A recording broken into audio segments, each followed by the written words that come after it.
Hi, everyone. Good evening. Thank you so much for joining us this evening, and thank you so much for your patience while we worked out a couple of technical details.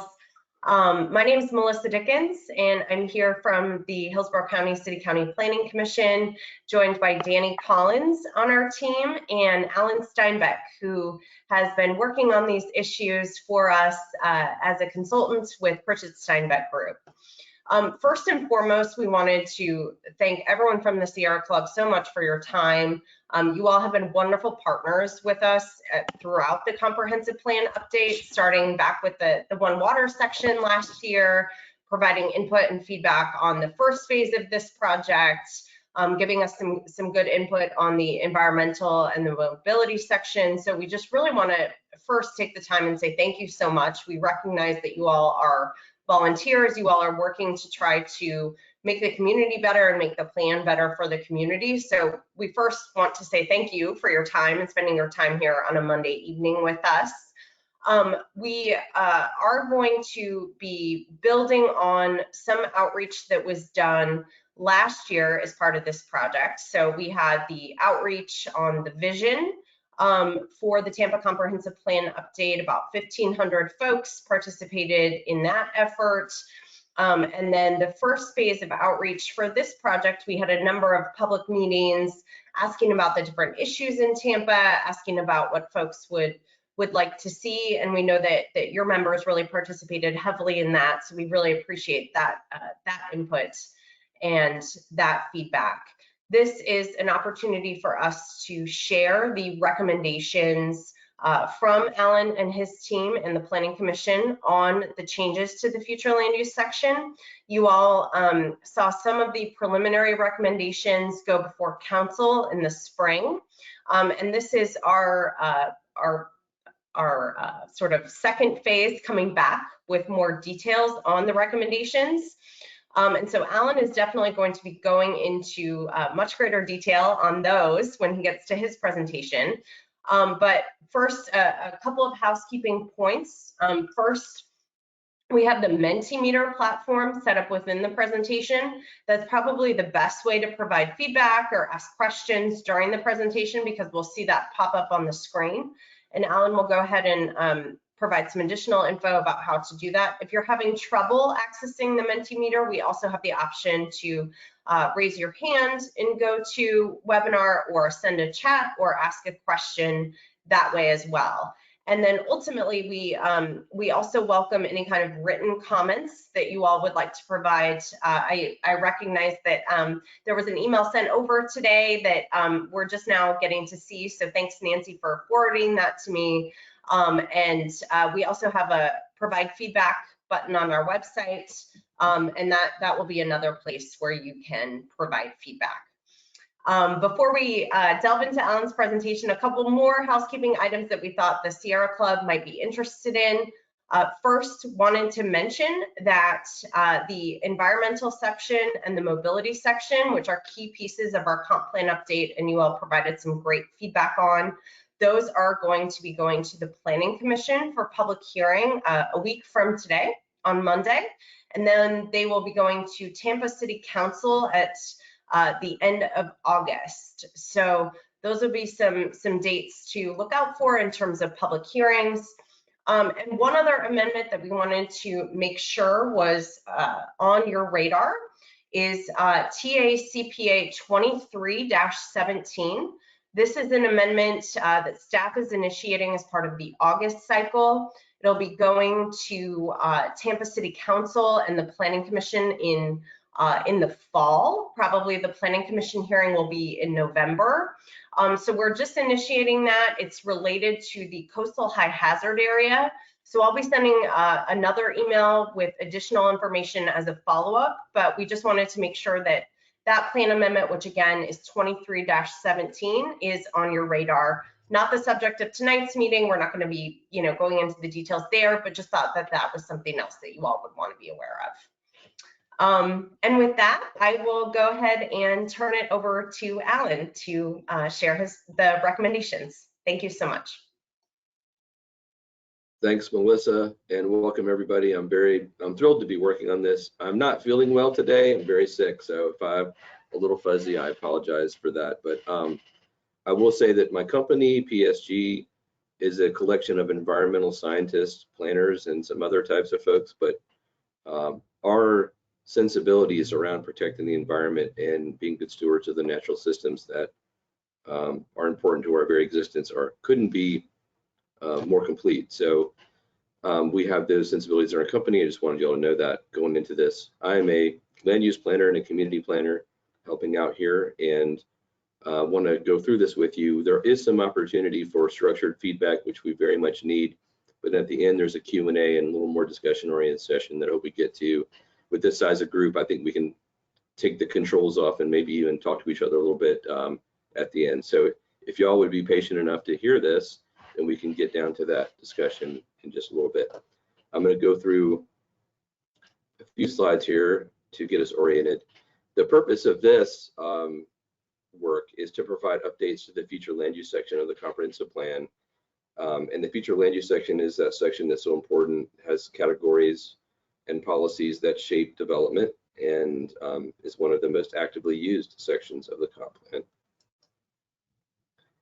This is a subset of the greater work that's going on for the Live, Grow, Thrive comprehensive plan update. And our work here has been a collaboration between the Planning Commission staff and the City of Tampa staff.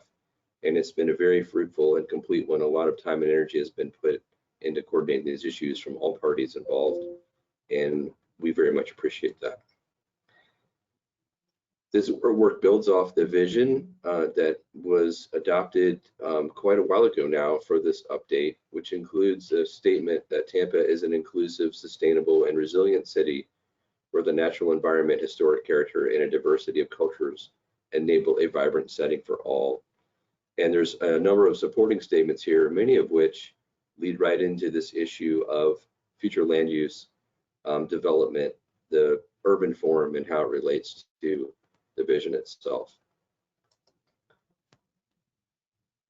I know probably all of you on the slide know this. Some of these slides are meant for general public consumption, but the comprehensive plan is a long-range plan that sets the framework and the vision for the city's future.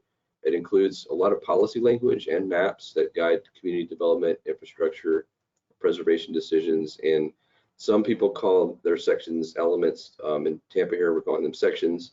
There are different topics such as mobility, coastal management, and water.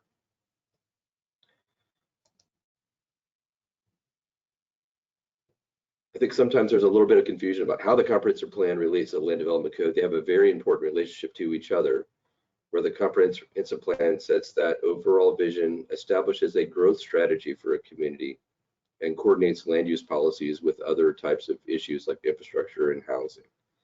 The LDC, or the Land Development Code, implements the comprehensive plan and has regulations and standards for development that are very specific in nature. And furthermore, to understand this even better, like the general use, residential, commercial, industrial, the density of things, in particular dwelling units per acre, and intensity, the floor area ratios that are used to regulate development, are housed in the comprehensive plan, whereas the Land Development Code has those zoning districts, specific use regulations, and everything that's related to design, site design, building design, orientation, and that sort of thing, the urban design characteristics of regulating development.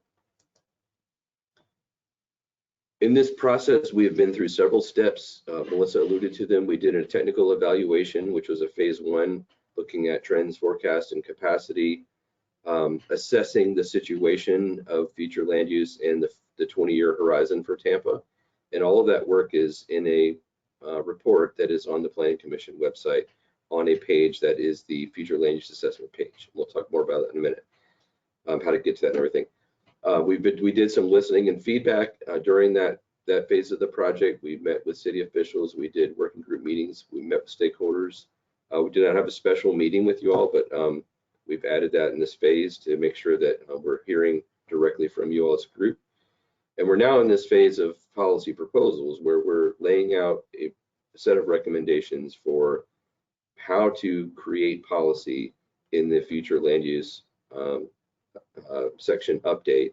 So as we move from these meetings into the future, we're taking this feedback directly to City Council and also into our writing phase of the future land use section.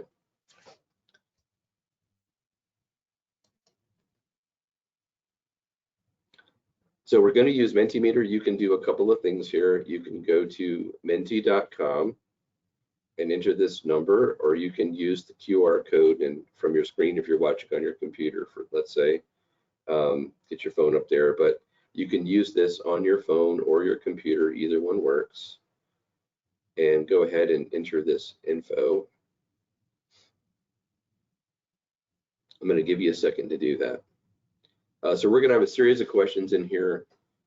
This has a question function that's turned on as of right now. So if you have a question, you can go ahead and type in that question, and we will take those questions at the end of this call.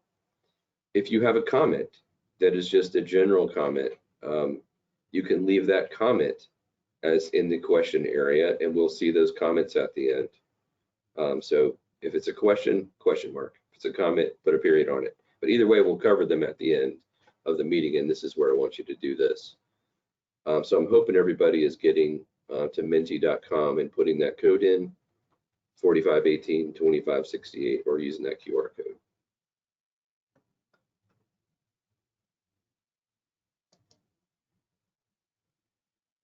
So assuming everybody's there, and if you're having trouble, please let us know in the chat. Most people can get to this fairly easily.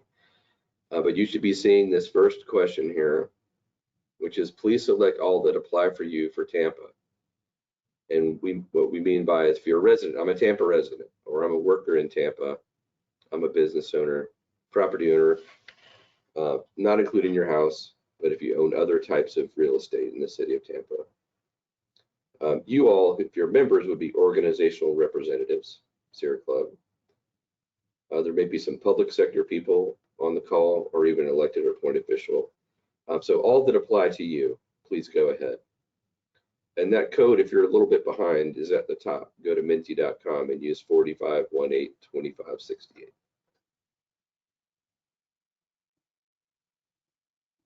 Okay, we're getting a response here, waiting for others to catch up.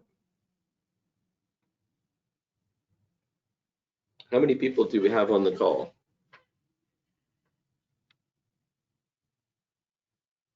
I can't see the number. I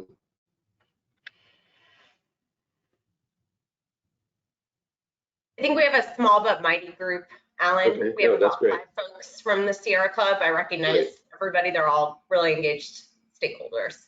Okay, awesome.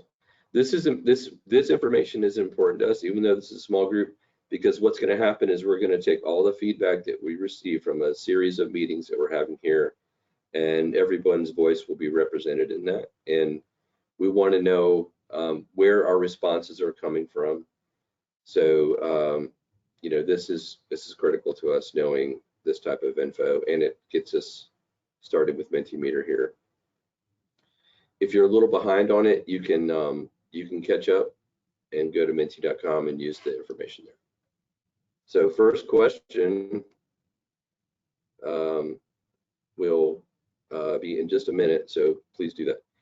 When we went and did our previous engagement, we heard several things, and this includes some things that were discussed at the very beginning of the engagement process for the whole comprehensive plan. People in Tampa very much want to maintain culture and character. It's important to people. There are many subgroups that speak this language and really care about their community in this way. I found that there was a great sense of stewardship and people wanting to live that out. There were a lot of comments about environmental concerns and just being good stewards of our community in general. People are thinking outside of themselves in Tampa, providing access to jobs and services for all and better transportation options. Many people saying that everyone should have access to these things. And these first 3 things, I think, are different. You don't hear this in every community. What you hear in Tampa is a very astute and aware and involved population, and people that speak this language that kind of living outside of yourself is the best way I can describe it. And it's a wonderful thing. that's observable and knowable. Other things that people said were addressing housing affordability challenges came up very strongly.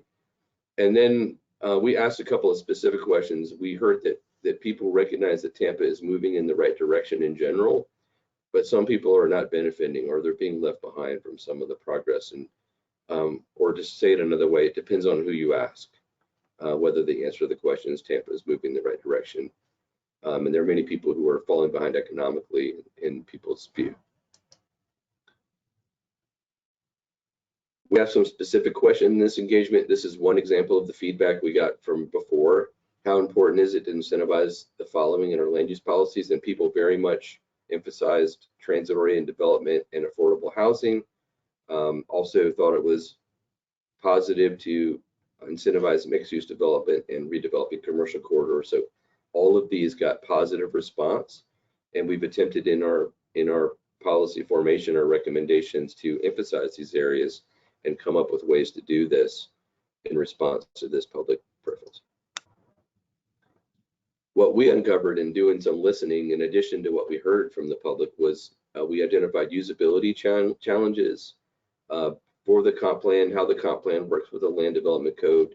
There were some clarity challenges, and sometimes the application of it was not as easy because there's some nuanced language that was hard to apply sometimes.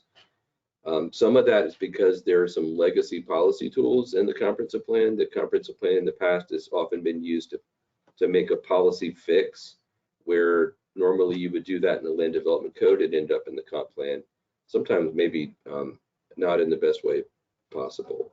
And then there's these mismatches between the comp plan and the land development code, between certain elements and aspects of it that just don't work very well, which leads to some conflict between how they're interpreted and applied. We also thought about the Florida statutes precluding downplanning and the Burt Harris concerns regarding taking away development rights that have already been given. And if from the very outset, we knew that there were some categories in the future land use section that maybe needed some additional density or intensity to work better, to align better with market demand, and to do some of the things that people were presenting as development proposals within the city. But we also knew that increasing density intensity can't be reversed, because once you give it away, it cannot be taken away. So there's very little flexibility. You can always up-plan, but you can never down-plan in the state of Florida. And so this was a very interesting constraint that we're trying to respond to. We also had the challenge of anticipating changes to the LDC and the comp plan, and this is one of the roles of the city collaboration, is talking about how this is all going to work together, and we spent a lot of time going over that and thinking about that as we use this policy. Our summary of our proposed actions include incentivizing housing and housing affordability. There is an emphasis here in our work to make affordable housing units be designated in market rate developments and how to do that. So there's incentives for that. Some of the incentives also help traditional affordable housing developments and things like low-income housing tax credit developments. But certainly we saw the need for both market rate projects of affordable housing and publicly supported development being needed. The city already has a housing strategy that's underway. We're trying to fit within that and complement that and fortify that, not replace that. We're going to expand incentives instead of changing land use categories like I was talking about with respect to intensity. And this is where the bonusing strategy comes in, which I'll talk about in a second. But it does respond to market forces and provide some flexibility in how incentives are applied. It shapes the community while supplying community benefits, and that's the idea of having a bonus be in effect, but what we get back is affordable housing, or what we get back is efficient development patterns, or what we get back is some kind of community benefit. So there's never just a giving away of a development right. There's always some sort of public benefit that's associated with these incentives that we've put together. and it helps implement the growth strategy we already have. So this is not a comp plan update where we're putting forth a new growth strategy. We're trying to put forth better tools to implement the growth strategy we have, and the land use categories that we already have on the ground. So we steered away from creating a new land use plan. What we did was create new tools to provide flexibility in implementing the plan in general and the growth strategy that we already have. And then the last piece here is clarify and simplify the future land use language, just making it easier to implement, easier to understand, easier to interpret, and better at helping everyone make consistent decisions. Those things where there's staff interpretation and appointed and elected officials who have to go and interpret this thing as they make decisions, just being more clear and definitive about how to use it and what we mean. So onto the bonus types, we have several that are proposed. There's an affordable housing transit. There's an efficient and resilient buildings bonus that I'm not going to cover in detail here, but it includes a small bonus for having green buildings. There's an existing gray water bonus and some other incentives that exist that are going to remain. There's several benefits to putting a bonus structure in place. One is to enhance that growth strategy I was just saying. And the second bullet is really important here. It greatly increases the role of affordable housing provision in qualifying for bonuses. So we have affordable housing requirements, incentives, and ways to mandate if you're going to use the bonus, you need to provide that in the community. There's more future land use categories included in the bonus structure. Right now, there's a bonus structure in the Land Development Code. It's limited to certain categories and certain places. And so this expands the available landscape of where bonuses can be applied. And it also reduces the number of comprehensive plan amendments needed, where right now people are seeking out different types of development rights in ways that can be avoided by making it all work better together. More on this topic. It puts nothing in place that cannot be reversed or calibrated, and this is really important because relative to that Bert Harris concern, the bonus structure can be put in place. It's not a development right that cannot be taken away. It's not a development right that can't be calibrated or changed to conditions that we want to create. It's something that has flexibility in it, including how the city defines it and where bonuses are applied. And the comprehensive plan lays out a general bonusing strategy. The Land Development Code has the opportunity to provide more clarity and details about how it's applied. And then the last one is just more flexibility in how projects can work while still including public benefit elements. Right now, there's a little bit of a struggle and possibly leaving some goods on the table in terms of getting the most out of development proposals. And I think this helps to move in the right direction on that topic. So onto the list here, the affordable housing bonus that is proposed establishes a minimum set aside to get a bonus somewhere in the area of 10 to 20%. So you have to have a minimum threshold to get this. It provides flexibility for what types of units can be used, where we have a sliding scale system that we've recommended where lower income units get a higher bonus per unit, and also possibly higher levels of subsidy where subsidy is at play. And then just being able to maximize use of other incentives to create more projects. There are a lot of other affordable housing incentives besides the bonus that can be used, such as dimensional requirement relief or parking reductions or things like that, that can help fortify the bonusing structure. I will say about affordable housing, there are a lot of people who have very high aspirations for including affordable housing in market rate development, but it is very costly to do so. And so if it comes down to a matter of financial feasibility and support, certain levels of affordable housing provision will require public support to make it happen. But we've designed something that is right at the market rate appetite for doing this, and have tried to incentivize it without having to put a bunch of public money behind it. We also recommended a transit bonus. There are two types. The map shows the transit emphasis corridors that have come out of the city's mobility plan. And so the first level of bonus would include a modest bonus for if you're on one of these transit corridors, then you get one.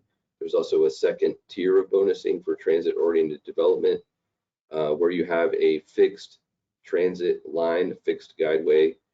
For example, the streetcar line would have an even higher bonus associated with that. We've recommended establishing minimum densities that transition to surrounding areas to maximize the use and utility of the major public investment that is represented by transit, and to ensure higher ridership.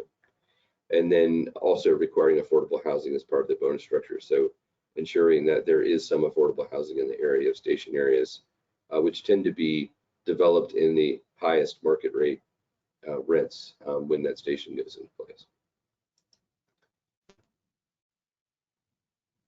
We have some proposals for the residential 10 category. The map is showing all of the area that residential 10 covers within the city. It's a very large percentage of the city and an important future land use category to be concerned with. We've recommended adopting guidelines for neighborhood compatibility to get better designed projects where you don't have single family housing, where you have other types of infill housing going in, to ensure that the character of the neighborhood is protected as things get built. And then also allowing single family attached if it meets these requirements and standards. So things like duplexes and townhomes in certain areas. We're working out the details of the where and how of this, but we very much want the comprehensive plan not to be the limiting factor in this case. And there's some language in the comprehensive plan about limiting the use of other housing types and these types of things, which we plan to remove to give more flexibility for the land development code to do its work in defining specific housing types and how they're designed and where they're appropriate.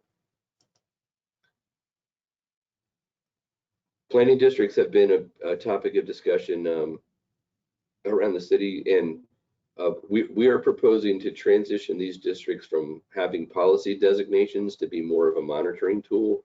Right now, there are policies in the comprehensive plan that talk about where growth is to be targeted. For example, in the central Tampa region that you see on the screen, and we're recommending to remove those kinds of policies that are implemented by planning district to the maximum extent feasible.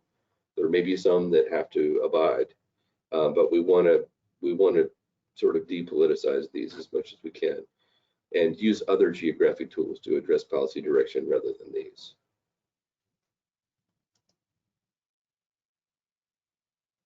For mixed use development, right now there's some references to mixed use corridors. We want to move away from that designation in the plan and only use land use categories to designate mixed use. Also, maintaining the existing mixed use future land use categories and the existing step up in density provisions that are associated. So if you meet certain mixed use criteria, you get a step up in density that's already existing in the policy framework that we have. But on top of that, we would have a new bonus structure that would allow mixing of bonusing on top of that. We also are talking about allowing neighborhood mixed use categories citywide to be applied in more areas than they are allowed for now, and that's being worked out. The details of that will be worked out as we move into the policy formation process. And other ideas like considering combining other future land use categories that are very similar, which has been discussed in the first phase of this project and beyond.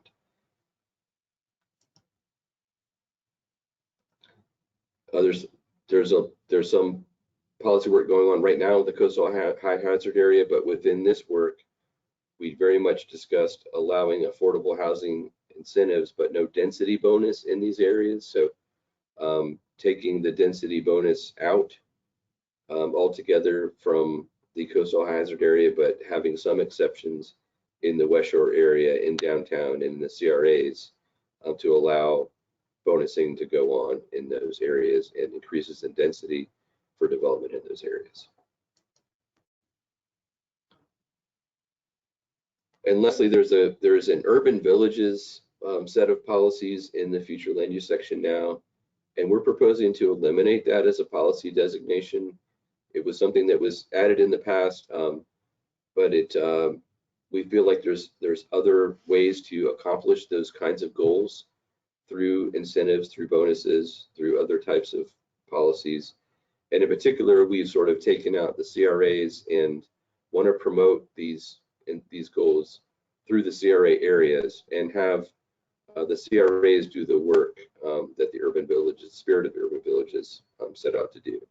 And that includes promoting the rehabilitation of housing, incentives for affordable housing, promoting new business development, development of underutilized sites, and the adaptive reuse of existing buildings, being several of the primary CRA strategies that we would like to figure out how the comprehensive plan can do its own work to incentivize that. And in all of this, also sunsetting some of the community plans that are over 10 years old as we do the update. So that's my overview of this, and I'm hoping that all of you have now gotten in on this. But if you haven't yet, please join us at menti.com and use that code up there that's at the top, because I would like to get some response to these questions now. And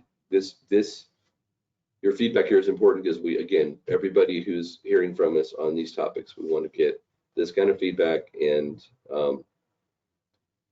have it be recorded so that we can make use of it with City Council and others that are going to see this information.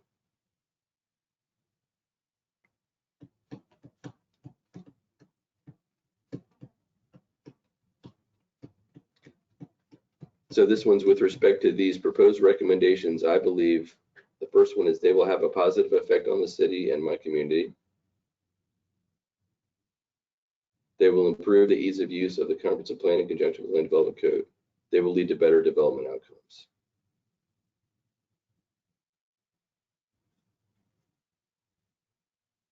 Alan, just a heads up, I'm having Mike go in too to test it and make sure everything's working okay. I see some chats at the bottom. I don't know if people are trying to enter their responses down there.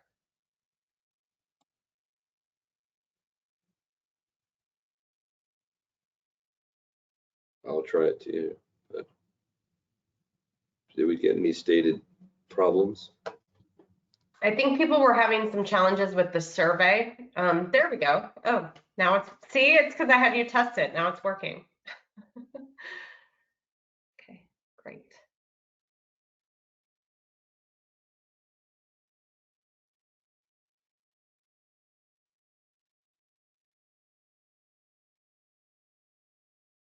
Seems to be working. I was going to beg. That was going to do. If people respond.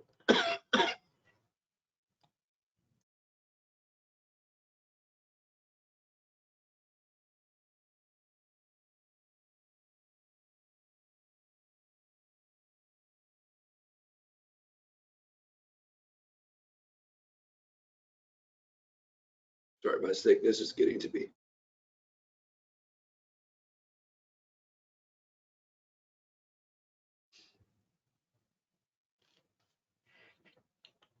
I'm going to grab a drink of water. But this next slide's important here.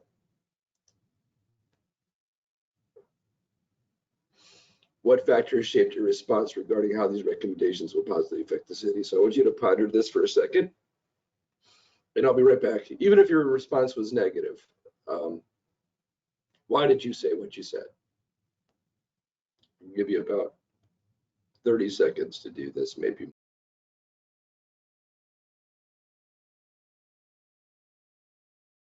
Yeah, and want to say thanks so much. This is exactly the kind of information that we're trying to get to be able to refine these recommendations as we shape them into the actual text amendments that will go before Tampa City Council as part of the comprehensive plan changes. So again, just want to say thank you so much for folks who are weighing in and giving us feedback here, giving us feedback in the Q&A. It's very, very helpful for us. So thank you so much.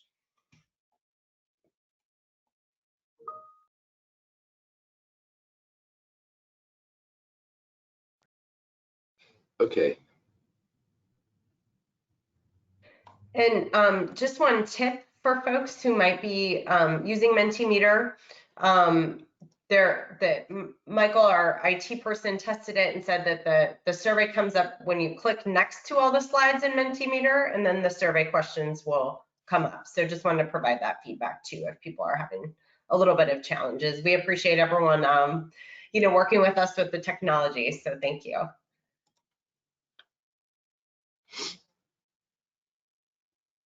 Yeah, thanks.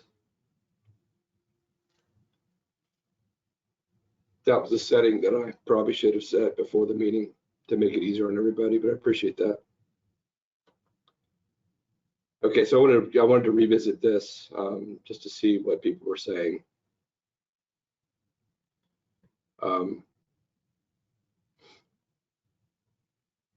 Looks like the highest rated one was the ease of use and development outcomes, and not so much the positive effect on the community. So we'll see why that is in maybe a minute. We're hearing need to account for environmental livability aspects and promoting increased density. Lack of focus on environmental factors. Environmental concerns aren't addressed in this overview, which is disappointing. I hear you. I think it will make things better, but we're missing the environment in these calculations. Build out work will work best in the city. Build out will work best in the city. Yeah, so environmental concerns not addressed. I think we need to think about that and hear a bit more about that for sure. Yeah, and Alan, I just want to jump in. I think I'm really excited to hear everyone's thoughts when we get more in detail in the Q&A. One thing that we are sort of challenged by in the comprehensive plan is different sections have to speak to different topics. So some of the environmental language, for example, that you all just reviewed as part of the environmental section, that we have a statutory requirement to keep that in the environmental section. So that's why you're not necessarily seeing it come forward as part of these recommendations. So we can touch more on that later, but just wanted to let everyone know that we're a little limited by our state statutory framework. Great point. Now, if you all will advance, when you get done with your comments, advance one more time, and this will be the last time you'll really have to do this, but I would like to know more about the following recommendation topics, and then just let us know if there's more. This is important to us because we just want to know what to emphasize in the presentation, in our follow-up conversations with people, etc.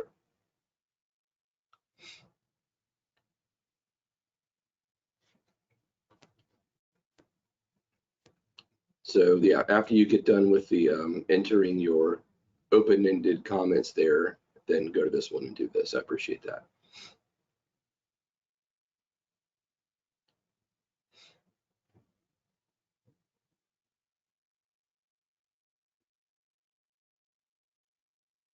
Alrighty, interesting.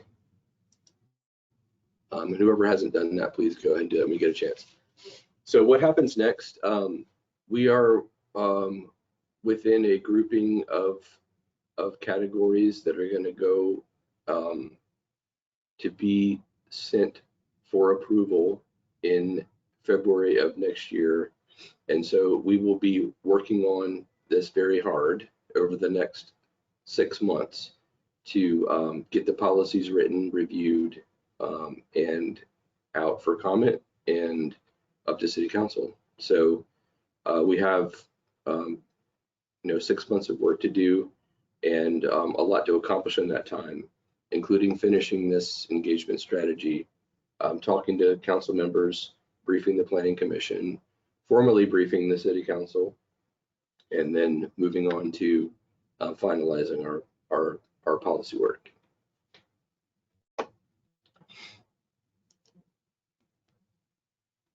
And you can learn more. There is a Live, Grow, Thrive 2045 website. I'm sure many of you have been there.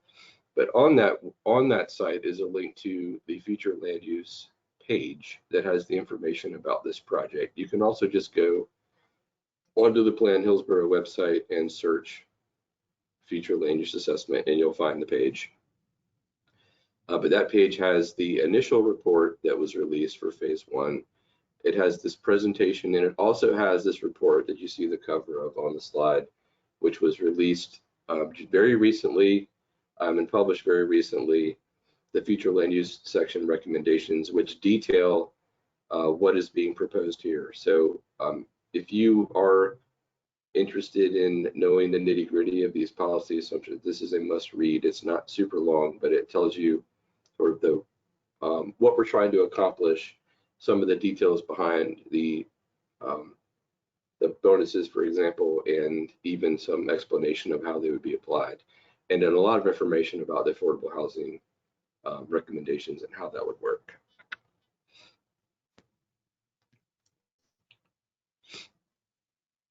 Okay, so let's skip that one.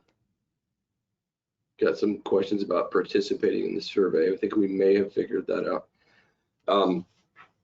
Housing affordability and land preservation, whether for flood control, climate change, adaptation, or keeping valuable natural areas, seems diametrically opposed. How will you reconcile this?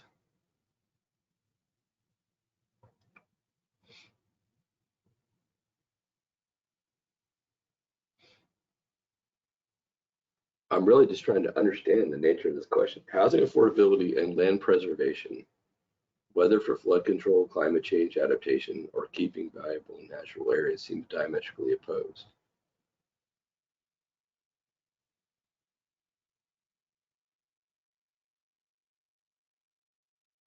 I guess I would have to understand where you're coming from on housing affordability, because the housing affordability policies that we have are trying to integrate affordable housing into projects that are just already naturally being proposed in the city.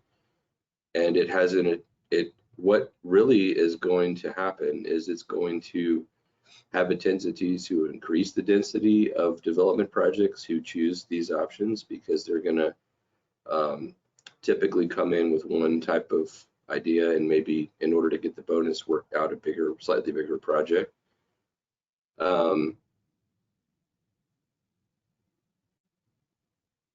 But I don't see that that's diametrically opposed. So maybe I want to hear from you, whoever asked this. Let's just keep going, and we'll open up the questions.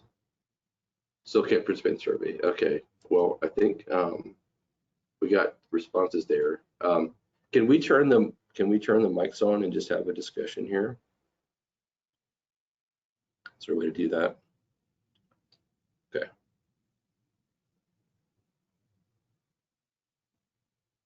Because I want this person to speak and help us understand where they're coming from.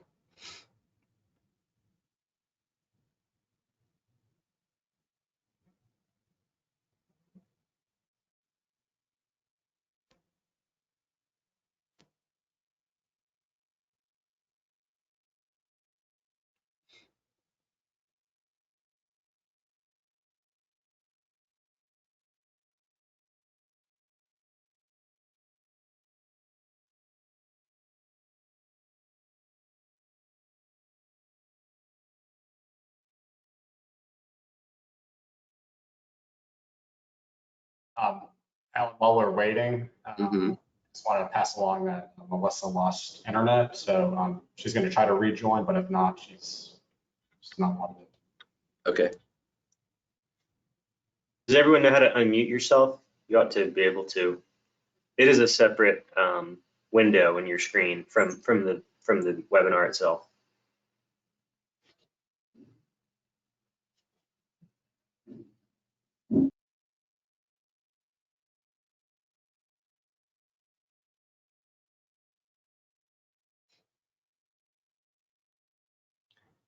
Yeah, or just want to make sure the participants have the right credentials to be talking, and they're off listen only mode. Can we confirm that that's true?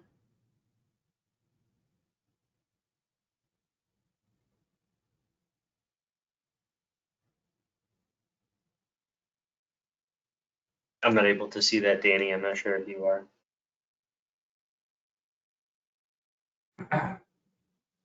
It looks like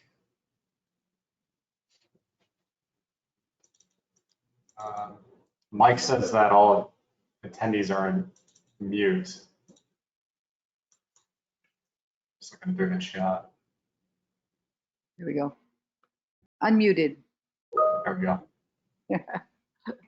Thank you. Yeah, thank you for the presentation. It was a lot of good information, got us up to speed on the whole process. And we actually have tried to look at your recommendations and sort of go through them from the environmental perspective, specifically looking for areas where it could be beefed up with environmental components, even though I know it's not the separate section, but still land use, code. I mean, I think there's some other things that can be factored in. So I'm not sure who put this comment in, but you want to start with this one? We can whoever put that one, it can maybe go. I kind of do. Yeah. Okay, I'm unmuted.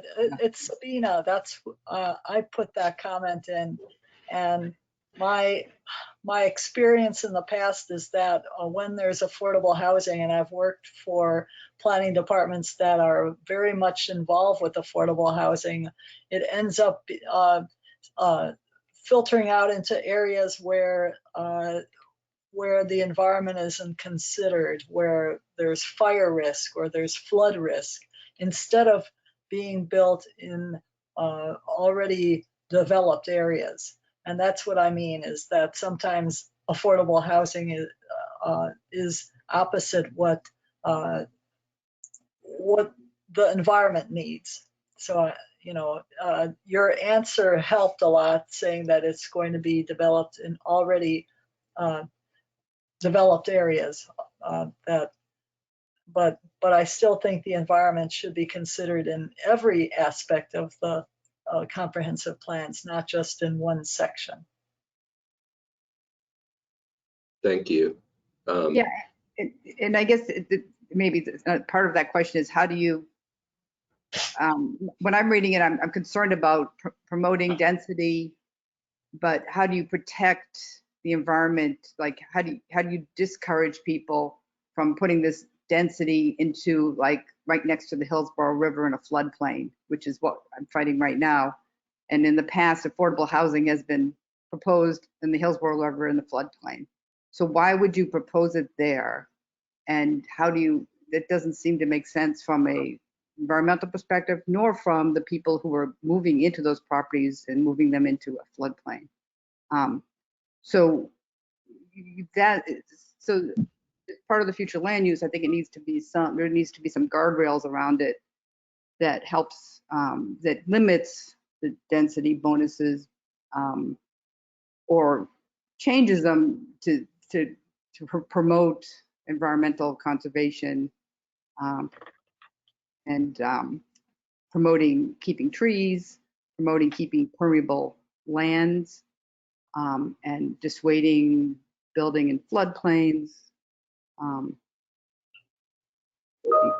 So there's kind of a whole slew of things there, but that's why that's why we sent in the document we did. We tried to put our thoughts down in a couple pieces of paper, but it's basically, it's part of it.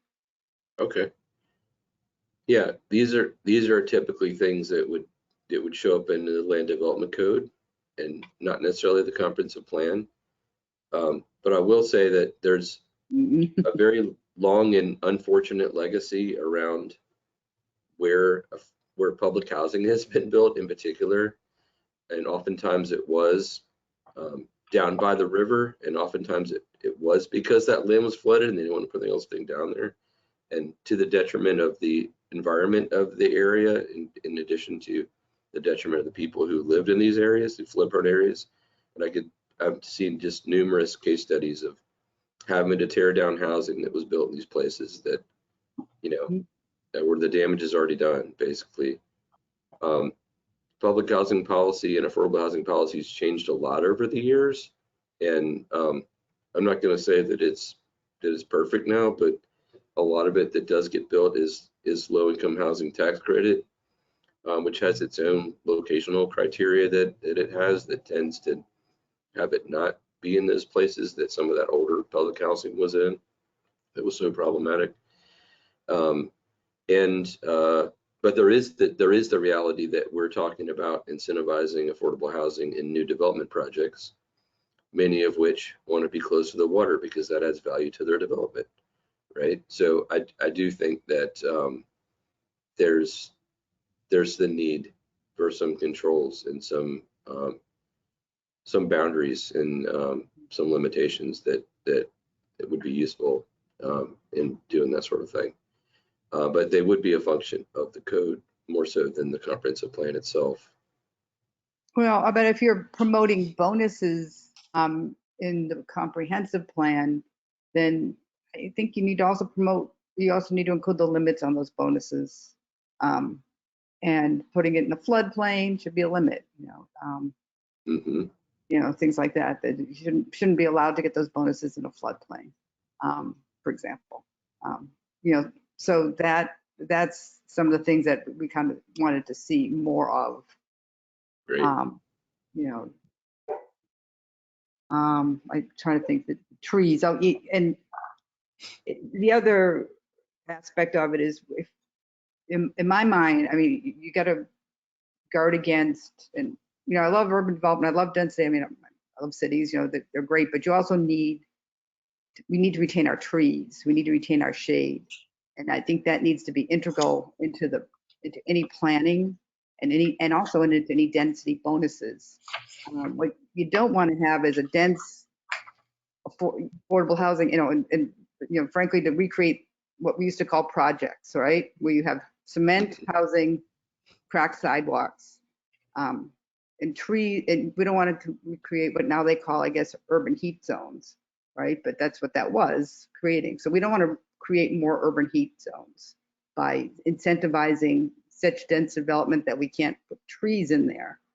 So we'd like to see some inclusion of space for trees, for shade trees, for big trees, not just little sticks, dying sticks in the sidewalk. So that also somehow should be integral into the density. Yes, you could go denser, maybe you can go higher, whatever, but leave the room for those trees, and that should be part of it. So. What else is in our document too is that we want to make sure that another thing contributing to urban heat islands is the parking lots. We want permeability. We want to make sure that the aquifer below everything gets recharged so that everything doesn't run into the river and into the bay with all the detritus that comes with being in a city. So, Alan, can I just jump in and make a comment real quick? Sure. So point something out. So, one of the points in your recommendations that I know we had kind of flagged as being a win sort of from an environmental perspective is the coastal high hazard area and how that would relate to bonusing. I'm wondering if maybe you could clarify or talk, just highlight that again, Alan, for everybody. Sure. Just that I certainly recommended not allowing bonusing in the coastal high hazard area. And during the time we were doing the future land use assessment, there has been some other parallel work going on about what to do about the coastal high hazard area, which you're seeing manifest itself now. But our recommendations include allowing for other types of incentives to occur for affordable housing, but not the bonus. So you could do something under the allowable density and still get whatever incentives exist in the land development code, but not that. And I'd also believe, as a practicing professional, that having a strict policy of not allowing density increases that aren't specifically provided for is something that we should not be doing in the city. So there's there's I think a strengthening of that's going on. That's really not so much in having to do with what I've recommended or what what study says, but this parallel work that's going on. There are important conversations between the city and the planning commission and how to address that. And even taking it maybe one step further and like, how can we increase resilience as we grow rather than always decreasing it as we grow, Yeah. which seems to be. That would be great, right? Increase resilience.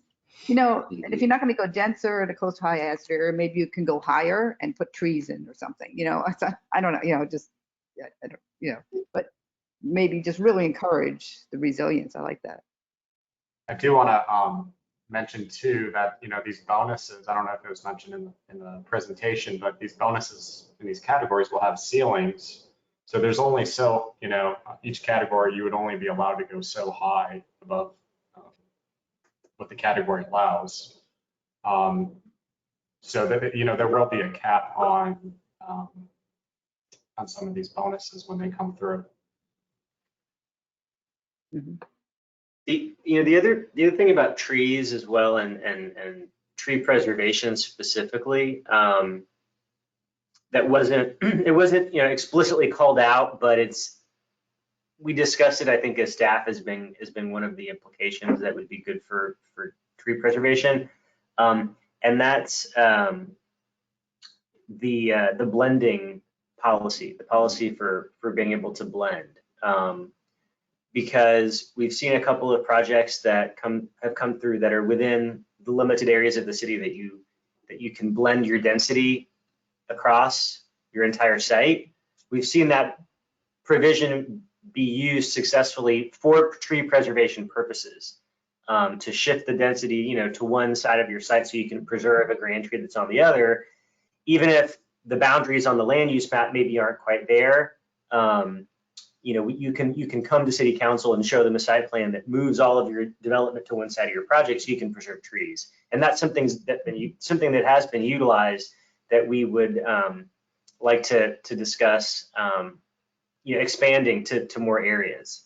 I don't know, Danny, I thought you were going to say something. Yeah, that's a good point. And I think another thing to add on is, you know, some of these density bonuses, you know, would actually help, in my opinion. They could potentially help save some of the trees on site, as well as what Steve was mentioning about the blending. There was a couple of years ago, there was an amendment down, I think it was on South McDill, where it actually triggered a plan amendment, but if they were able to blend, if they were able to blend, they would have been able to save a tree. So it actually ended up triggering a plan amendment to a higher category. So I think some of these bonuses and ability to blend in certain areas of the city help kind of with tree preservation. Okay, so it's sort of like almost like clustering or something where you put all your density in one half of the property. Is that, you know, Right. and nothing on the other, save the trees? It only really comes into play if you have a large enough site that just so happens to have multiple categories, like you're split, you know, your R10 on one side and then CMU on the other. Okay. Rather than forcing the mixed use to stay on that side of the line and then forcing the units on the other side, blending just says you can move, you know, bring us a site plan that moves everything to one side or the other for whatever reason, and then allow city council to make that call. And it just gives more flexibility without giving away more development rights. Can I, now you said that, you just scared me.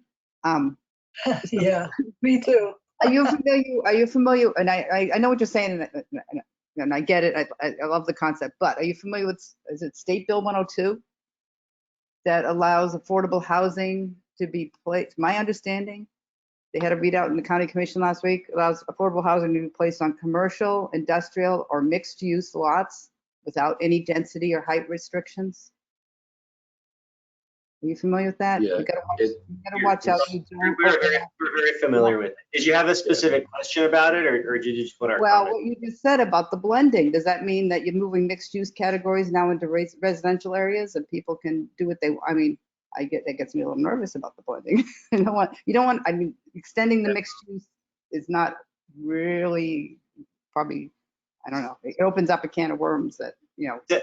Yeah, Senate Bill 102 overrides the comp plan and provides new development rights that were not inherently there. Blending, all blending does is it says, if you have the development right, but it's limited to one portion of your site, you can bring us a proposal that shows it's shifted to a different area. It doesn't actually give you more density on top of what was already there, it just lets you move it around. Yeah, but does that make the other part now mixed use and now they can do what they want because they have state bill? I don't know. No, I no, guess- It does not, yeah. it's The buildings proportionally. will figure it out. Yeah, and nothing that we're doing expands the footprint of the mixed use category. So it's not increasing the possible number of places where that would happen. okay, that's just the concern I wanted. Just make sure that nothing gets done that increases that. Yeah. Yes, and it's not that they have no development controls. They have certain things that you cannot regulate, and they specify how those controls are to be put on place, which is to be the highest density that's allowed within a certain distance of the site, which is a pretty open-ended and large giveaway to them, people who might want to do that. But the thing I would suggest to you though is, given the density or given the percentage of units that one has to include in those types of developments, which is 40% or more, you're not going to see market rate developers going after that sort of thing. You're going to see affordable housing developers potentially, like tax credit developers, taking advantage of this, but not market rate projects. The percentage is too high. Can I ask you a question? I mean, Yeah. what is affordable housing? I mean, could I just make a 10 by 15 studio and charge a lower amount for that and call that affordable? I mean, I'm not sure. Is there limits on the side? There are, in fact, when communities require or otherwise have incentives like bonuses for affordable housing, they almost universally specify that the affordable units have to be in like kind and number and nature to the rest of the units in a project. And that's the case here. Yeah. So it's in a market rate project with set aside affordable units like 10% or 20%, let's say. If it's a tax credit project, then they have to abide by rules created by the state financing agency and U.S. Department of Housing and Urban Development, which just only allows for certain types of units to exist and therefore not substandard in any way, to maybe get at the nature of your question. So there's lots of controls on it. Yeah. Wow, that just makes no sense. But okay, because why can't you just build smaller units and house more people? If someone living on the street will love to have a 10 by 15 unit to live in. Okay. No wonder we have such problems. Yeah. No wonder we have no housing. And Stephen can speak to this, but in the LDC in particular, could allow for such thing, for sure. In the right places, it makes sense. It's very hard to do things like park such a development.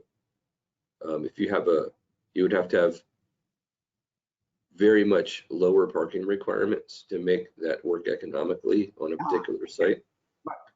There's some reasons why it doesn't exist, and that's a big one. But oftentimes it is local controls that cause it not to happen in terms of number of units and density requirements, more so than size of unit requirements, which are mostly forbidden these days. Right. But I think, Nancy, the point you bring up is something that we have talked about, is how can we make sure that the comp plan isn't a barrier to providing more but smaller units in places where we're having a really hard time getting more smaller units. Not everybody that wants to live in a studio wants to be in a 400 unit apartment building, or an ADU, for instance, being an alternative to that. So how do we at least make sure that the comp plan isn't restricting that in a way that we're just not paying attention to, and make sure that the land development code can encourage it in the places where we want to encourage it? But it's a good point, and it's something that I think we're conscious of as we move throughout this process, is keeping in mind that, you know, one housing unit for one family may look a lot different for another family, but it can still be affordable for both. Right. And And there then are I guess some- going back to another comment that we had, and I think you have, I've seen it, is, you know, having parks and, again, green spaces and parks. If you're going to go that dense, if you're going to provide small units or go dense, you need to provide parks, green spaces, common spaces that make the area livable. So somehow incorporating that in the code, whether, you know, maybe they make half their property a park and then have these dense, smaller units. I don't know, for affordable units. I don't know what it might look like, but. Yep, there are some micro unit developers out there who may show up in town one day, well, maybe they already have, and didn't choose to build in Tampa, but there are people who are developing these types of projects in different cities, and they'll show up someday, and that's when there'll be a debate about it. Yeah. And with respect to trees, I didn't get to weigh in. If there's about 100,000 places you could go plant a tree in Tampa, maybe more, but I would say that, like, saving trees as a function of development is really important. But when you think about the caliber of one tree and what one can do on a community-wide scale if one just planted trees, which isn't really going on, that the planting trees program is going to have a much bigger impact on tree canopy, tree cover, heat island effect, the whole sandwich. So I know there's yeah. Well, and again, I guess the pushback on that is you don't want to create new urban heat islands, right? It's where they are as well. So you don't want to incent just cement. You want to incent development that has, you're including the trees as part of that development. Trees really should be part of the infrastructure. You know, you have water, sewer, electricity, and trees. I mean, trees should be part of our city's infrastructure and should be included in every development. And if there are already trees there, then to make note of that on the plan. I know that this is all like different sections. We've got the comp plan and we've got the code, and then we've got the development proposal that goes, well, somehow they need to be tied together so that the development plan that comes forward recognizes that there might already be a giant tree with a large caliber around that needs to be preserved, rather than, as Nancy said, some little, 6-foot skinny little tree. It would be part of infrastructure, but it's not going to provide any shade for a long time, years. Right. Yeah, the best time to plant a tree was yesterday. Or the next best time is tomorrow, or whatever the saying is, like 10 years ago, maybe. But yeah, but I mean, if you want more trees, plant trees, right? That's the arc of the long-term view of this for me is that is the best thing to do.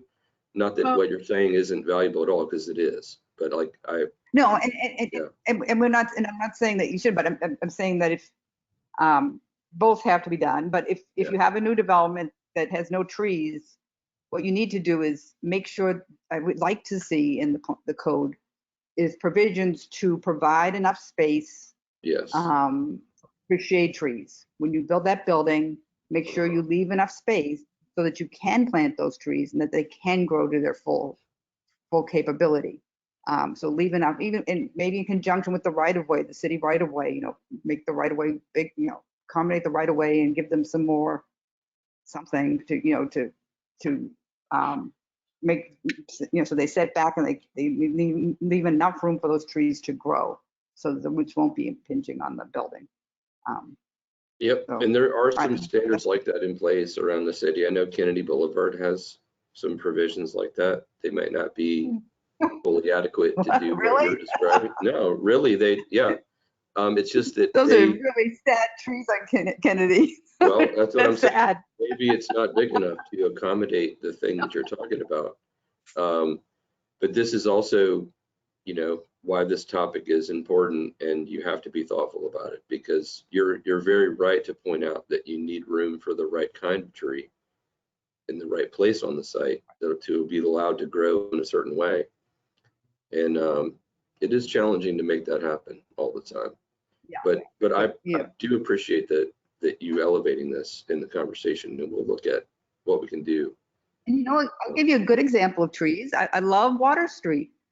All the trees they put down there. I mean, the sidewalks are wide and huge trees. I mean, you know, that's the rich people. I guess everybody's not going to be rich enough to have all those trees. But you know, but what, you know, at least everybody deserves a tree in their front yard or in their street. Be it, you know, deserves to be able to walk in the shade, Mhm. especially if they're walking. Yeah, and in Tampa, where else would that be a better idea? To be able to walk in the Yeah, shade. exactly. You know? Walking on bike lanes, and they should be part of bike. And I think we got that in our notes too. We tried to capture and shading bike lanes. I mean, it should be part of designing your bike and pedestrian lanes. Is the tree cover for those. Yeah, and I would say Tampa is probably a little behind the rest of the pack on this topic and could do better. That's my value judgment. So other bigger cities do a little bit better job. So there is room for improvement. So I guess that's the good news, is that we can make this better in this next wave of policy updates. Actually, we have a very good tree code, and I think it was quite progressive, but it hasn't been the priority. The priority has been building, so that's the concern. And I think that I just wanted to put this in because I thought it was interesting. You said there's lots of places to plant trees, and yet we have this tree trust fund that's available, and there's one of the reasons they haven't planted trees is because there's no place to plant trees. So, so there's a lot of mixed messages, and Yeah, that's very concerning. Yeah, that's confounding to me that someone would say such a thing. Well, that's why we have so much money in that fund is because there's no place to plant trees. And so that's why we're saying it needs to be part of this, that when somebody's going to develop something, leave some space for trees. Keep the right-of-way trees. I mean, I wanted to try to have this one development near me to keep the trees on the right-of-way. Nope, they're going to get rid of every tree on that property, and it's right on the water. So, you know, that's what's happening now. And so we're a little bit concerned about that. Mm-hmm. So and there's no mitigation banking going on, correct? No, there's mitigation banking. They have to put money into it. But they're just collecting the money. They haven't spent it. And there are trees. I guess there's trees getting planted, but they're not getting planted where the trees were taken. Sure, that's the reality, that kind of thing. Because there's no room anymore. And so that's the conflict. And I know that's what you're saying also. But it would be nice to save some of the larger trees that we're losing. And I saw this one proposal through, I think it's called Planet Geo. They said that when there's areas that have had a large percentage of trees lost, there should be less loss allowed there. There shouldn't be as many trees allowed to be lost in that area. So for instance, South Tampa has lost, I don't know, help me, Nancy, how many trees have we lost? How much percent? 18% of its tree canopy in the last 5 years. So that means less trees should be allowed, grand trees should be allowed to be cut down there, and that isn't happening, even though it should be happening. Anyway, that's a concern. So yeah, having some green space and keeping permeable land, especially in the high flood plain, would be great so anyway, I'm interested to hear on what your high hazard coastal plan is. I'm going to be interested in reading about that because that's really important also. Okay. Thank you. And you have our comments, so you can look at those. We wrote down pretty much what we've been discussing. The team of us have gotten together and tried to consolidate our thoughts. Very, very good consolidation. With a lot. Thanks. We appreciate that. Yeah. Go ahead, Danny. I do want to remind everyone that the environmental section is moving forward to the Planning Commission next Monday, and then it will move forward to City Council August 31st. Oh. I know you guys had the opportunity, I believe, to comment and you participate in some of the outreach. So I just wanted to put that on your radar while we're on the topic of trees. Also, the mobility plan will also be moving forward those same dates as well. Great, thank you. Perfect. Thanks, you guys. Thank you. Yeah, I really appreciate the conversation. I very much appreciate the written comments that you all are giving us, and we will definitely take those into account as we're moving forward. And there will be.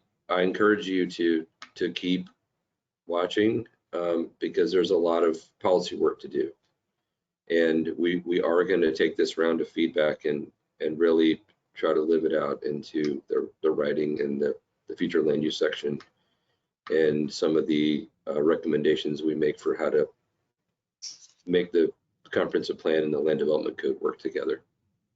Great. Great. Thank you very much. It's hard work you're doing, so we appreciate you doing it. Thank you. I'm honored and privileged to be doing it, so I'm happy to be here doing it with you all. All right. Thank you for sharing. Thanks for your Good time. night, everybody. All Good night. righty. Thanks. Thank you. Night.